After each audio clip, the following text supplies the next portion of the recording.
Guess what today it is? Holy shit. Well, you already know what fucking day it is. You read the title. But it is chest day. Uh, Day number something. I forget.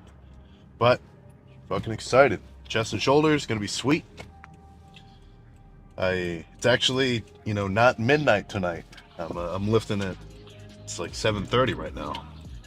That's good for me. So hopefully it won't be too busy in there. Morning weight, again 250. Looks like 250 is about my max at the moment. Because I'll bounce around a few pounds.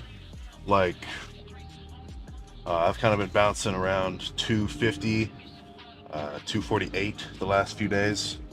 So the more days I can be at 250, guess what? In another week or another couple of days, then 251, then 252. I mean, it'll just like your weight's gonna bounce around when you're bulking up, and even when you're dieting.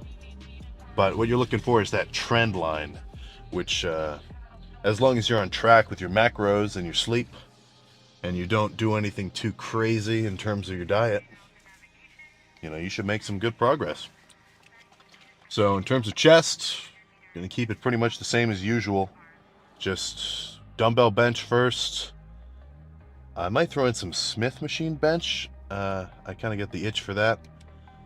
Some machine incline press, pec deck, then probably some cable flies to finish it off, and that'll be good. And then after that, get shoulders in. For the most part, any lifter who's made considerable gains, like let's say a year above, their front delts, at least in terms of relative to their side and rear delts, their front delts are going to be the biggest out of the three. Just because when you do any pressing movements, like bench or, mainly bench, you're going to work your front delts. So then if you double up and you hit them on shoulder day too with overhead press or whatever, like dumbbell press, they're just going to get, overly developed. So, for me, I've been lifting for a while, so my front delts, especially in like a double bicep pose, like they're even taller than my bicep. So I kind of like to think that,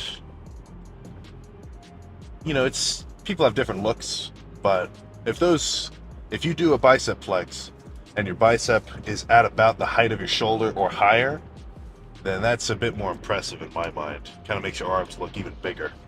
So I've been chilling out on front delts.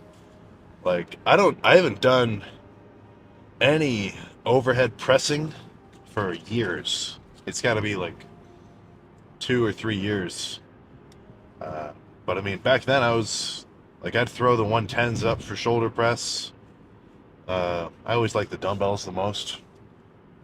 But the main idea, your front delts are probably big enough relative to your physique. Put more emphasis on your side and rear delts. If you still want to hit them, maybe do half the amount of volume on your front delts than you do for side and rear. Because the bigger that your side and rear delts can be, the more round and cool your shoulder is going to look, especially from the side and the back. So I'm going to drink this pre and then we can get in there. All right, turn the exposure down like normal. Oh, there we go. Oh. So, I mean, nothing too gnarly for chest. It was just dumbbell bench. Crap. Yeah, dumbbell bench, pec deck, machine press, and then cable flies. So I'm at 4 exercises. That's about maybe the most I'll go per body group, per body part. On average, at least. I mean, sometimes I'll do a bunch of shit, but you don't really need that many different exercises. It's not about the volume of different lifts, right? It's about the volume of intense sets, which you've done. Now, if you're actually going hard and your sets are heavy, you shouldn't need to do more than like around 10. At about sets 8 through 12, that's when you're gonna have your maximum pump, which is basically, you know, your sign that you're pretty much done. Like, if you go heavy on at least a lot of your sets relative to your current level of strength, like obviously your first set will be heavier than your last set, but as long as all your sets are hard and you got a pump, that was an effective lift. You know, progressive overload, this and that, also important. But you get the basics of what I'm saying.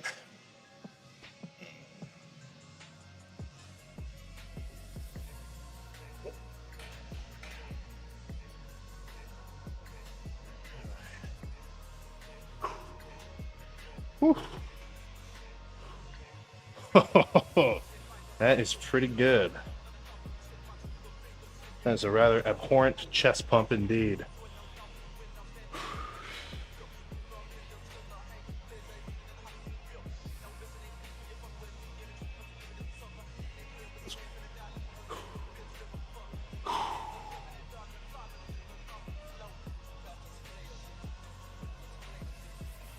Whew. Oh shit.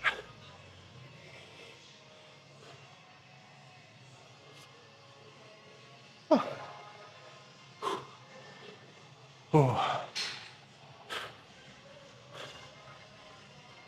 Not much else to say, honestly. I mean, chest complete, pump to hell. Let's move on to some shoulders. All right, so shoulders are fucking pumped to hell. Just follow the formula of 11 sets of pretty much any rear delt exercise. Moderate weight, you know, 15, 20 reps. And then the same with side delts. You know, you can do your cable one arm laterals, or you can do dumbbell standard standing, or you can do the machine. It's whatever, it's all the same movement. All you're doing is going from here to here, right? Now, the way that you do that and load it, it doesn't change too much the end result. So, my fucking shoulders feel like they're gonna blow up.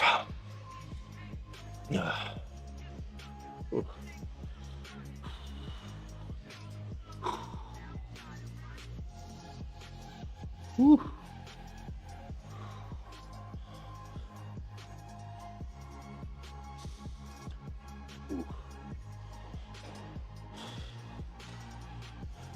So yeah, if you've got developed rear delts, then when you stand, you know, a lot of people, their front delts are overdeveloped. So they'll kind of be sitting here walking around like this. If your rear delts get big too, for one thing, it's gonna improve your posture, make you look better when you're standing, but it'll really round out your shoulder from the side. Like, you know, this extra portion up here, that's what's gonna make you look a lot more impressive. Oh. Whew. No. That's a more impressive pose when you're totally shredded, because you can really see all the different striations up here in your shoulders. Whew. Let's do like a back double by, see if the shoulders are fucking going gnarly.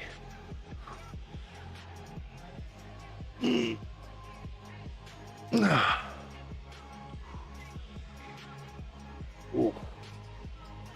Ooh. Well, that pretty much wraps up chest and shoulder day.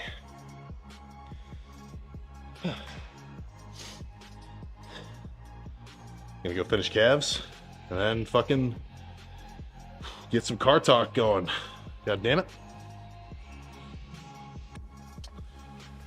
All right, chest and shoulders got fucking pumped to hell. Very successful lift. There we go. Whoa. Fucking pothole, goddammit. I ended up staying and talking to my main man, Nathan. Whoa, look at that, I'm talking right to you. But so I didn't drink the. I'm not going to drink the dextrose post-workout shake now. I already drank it. So again, I'll keep preaching it. Let's say you're a new lifter. What do you want to do in terms of supplements that will actually work and are not just random BS? Right? Probably number one, well, whatever. I'll just say them in this order. They're all important for different reasons. But creatine, take your fucking 5 grams or more per day. You're going to be golden. Don't worry about a loading phase. That's, just don't worry about it. It's not important, right? Just 5 grams per day.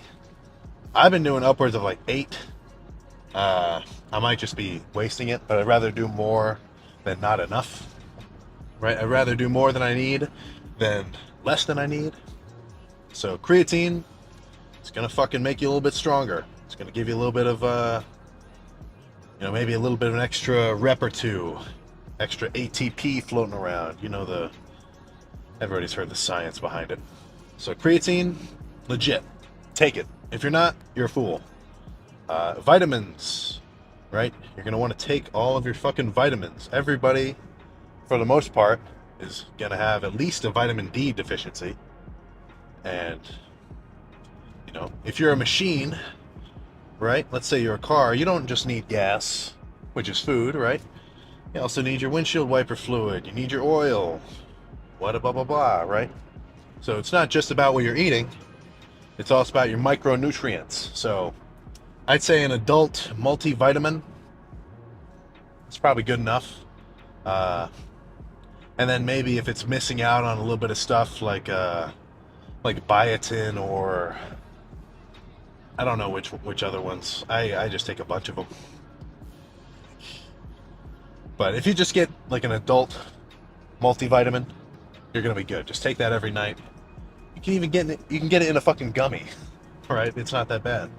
So if you're afraid of like swallowing pills, some people just get your adult multivitamin gummy. You'll be good to go. Pre-workout. It's fucking gonna give you a better pump, right? The caffeine's gonna give you some more energy. You'll be able to go harder.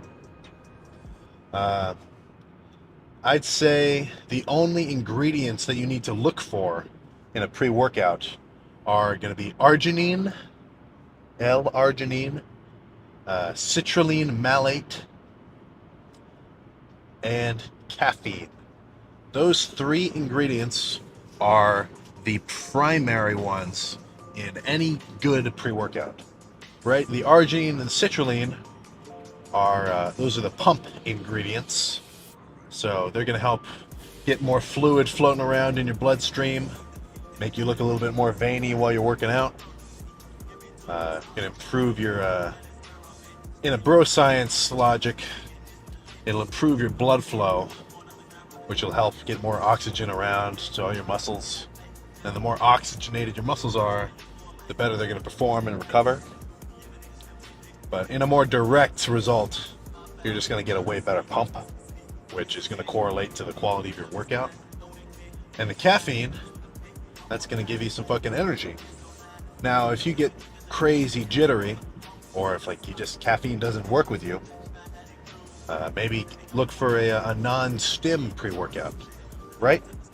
So, one that always comes to mind, I hate to say this without having like a little code or some shit, but pretty much the standard good dose pre-workout is like Gorilla Mind. Anything from them is going to be well dosed. But for the most part, pre-workouts are all going to be the same, right? It's just the same ingredients, different flavors. Sometimes they add a bunch of other random shit.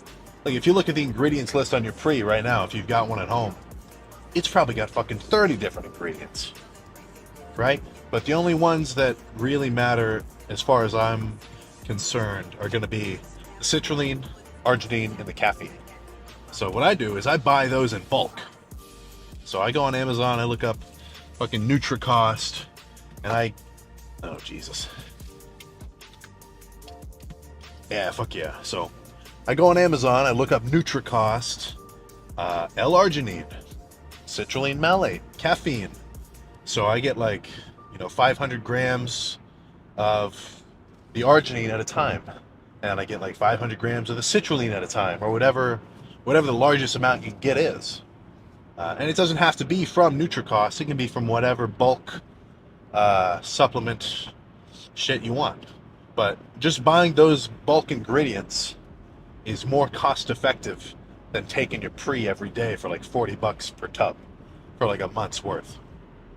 And the caffeine is going to come in these little individual capsules, right? 200, I get the ones that are 200 milligrams each, because that's what I do as my dose, right? So before this workout, I mixed up like 8 grams of arginine, 8 grams of the citrulline malate, and then 200 grams of the 200 milligrams of the caffeine. And then I throw in some Tang. Was it Tang this time? I don't remember. No, this time it was Kool-Aid. So if you get the bulk ingredients like I'm telling you to, and you weigh them out, every time you do your pre, you have to add some kind of flavoring, or else you're just drinking straight up like the bitterest, weirdest tasting liquid you've ever had in your life. So if I'm bulking, then I mix up like 100 grams of carbs worth of Tang, and or like Kool-Aid or Gatorade powder would work fine. Just anything sugary, because I don't mind having extra calories floating around. In fact, I want more calories per day. So the more food you can eat, and the different levels of or the different types of food or calories you can consume throughout the day, the better. So 400 calories in the pre, down the hatch, perfect. And when I'm dieting, I'll mix the pre-workout like bulk components with Crystal Light. That's kind of my go-to 0-calorie water flavoring. It's just sweetened with aspartame. That's what's in pretty much the majority of any 0-calorie soda or like diet, whatever, Coke product. Now, aspartame, a lot of people give it a bad rap. Sometimes people say that diet soda tastes worse than regular, or like, they just make a bunch of weird, random-ass claims about aspartame. I don't buy into it. I've taken in a lot of aspartame per day. Like, when I've got that gallon jug around, like, I fill the whole thing up with, like these 0-calorie sweeteners. And I'm doing like that like day after day. I haven't noticed any problems. Don't consider it for yourself. Like, maybe look into it, but you'd have to take like, I think in animal studies you would have to drink the equivalent of like 300 gallons of diet soda per day before you started to experience any sort of problems. Don't quote me on that exactly, but whatever. Main idea is when I take pre, I buy the bulk ingredients, the main 3, caffeine, citrulline, arginine, mix them up myself, throw in something to sweeten it, whether or not that's sugary or sugar-free, depends on whether or not I'm dieting or bulking. And then it's fucking, it's got the right amount of shit that I want. And it's a bit more cost effective that way as well. So fuck, what else was I talking about? Chest and shoulders got smashed. Did calves at the end. Oh yeah, what supplements are good? Okay, yeah, pre-workout, good. Vitamins, good. Creatine, good. Protein powder. Sometimes people hate on protein powder. They're like, oh, it's not real food. Which I can understand that to an extent. But you gotta think, what is real food, right? If you break down, food into just its basic components, you know, the carbs, fats, proteins, then I don't see the harm, or I don't see why it wouldn't benefit you the same if you just get each one, you know, on its own, right? Like if you drink a protein shake, you're gonna get 50 grams of protein in, and if you eat like, you know, 50 grams of protein worth of chicken or something, then you're also gonna get 50 grams of protein in. Now, you're not gonna want to take soy protein or like vegan protein powder because like plant proteins are not complete. You're not gonna, you know, benefit from them as well as you would like a whey or a casein or something like that, like a normal, you know, dairy protein powder. But you know, calories in, calories out. As long as you hit your macros, you're good. You know, I would recommend the more real food you can eat, the better, right? Like the more actual meats and eggs you can eat instead of protein shakes, that's probably going to do you a little bit better because those are going to be more complete foods. But at the end of the day, let's say you just don't have access, right? Let's say the only thing that you can eat for protein in a day is protein powder. Guess what? That is going to be pretty comparable to if you ate, you know, meats and actual protein sources, as long as you hit your actual, as long as you hit the same macros at the end of the day, right? Because at the end, I'm saying at the end of the day alone. But either way, once you finish eating all of your food for the day, you will have eaten, you know, so and so amount of protein, so and so amount of fats, so and so amount of carbs, and what matters is the amount, not necessarily the source from which you got it. So if I ate, you know, 4,000 calories in a day, and it was from, you know, rice and sweet potatoes and you know, fish and beef, you know, what you would pretty much think of as healthy foods ish, right? I'm still going to gain weight because that's going to put me in a calorie surplus. And if I were to eat 1,500 calories worth of let's just say like protein powder, ice cream, and Skittles, right? Let's say that was my diet for the day. As long as I only ate 1,500 calories worth of food, then I'm still going to lose weight, right? Because in terms of gaining or losing weight, the only thing that matters is the amount of calories that went into your body. And in terms of gaining muscle, you know, you're going to want to hit your protein, so that's a little different, but you get what I'm saying. So, creatine, good. Vitamins, good. Protein powder, good. Pre-workout, good. Aminos, don't worry about it. As long as you eat your protein, I think the aminos are just a cash grab. You're not going to get much benefit. And then anything else that's a little bit weird or funky, ashwagandha type, do it if you want. I don't know if I see the benefit for the most part. So hope I've opened your eyes up to a little, at least one piece of information, this little car rant that you can take home with you and apply to the rest of your lifting life. I'm gonna get home, eat some food, start editing this fucking video for tomorrow, and then go to bed. God damn it. I've been saying this at the end of every video, but if you're doing your cardio right now, good on you. You're a fucking legend. If you're eating your meal, fucking scarf that shit down, right? Get ready for the next one in an hour or two. And if you're staying up too late, you know, if you've got early morning cardio in the morning, or if you've got to get up for class, you know, go to fucking sleep. Because when you're well rested, that's when you're going to be performing your best. So, I will see you next time, God damn it.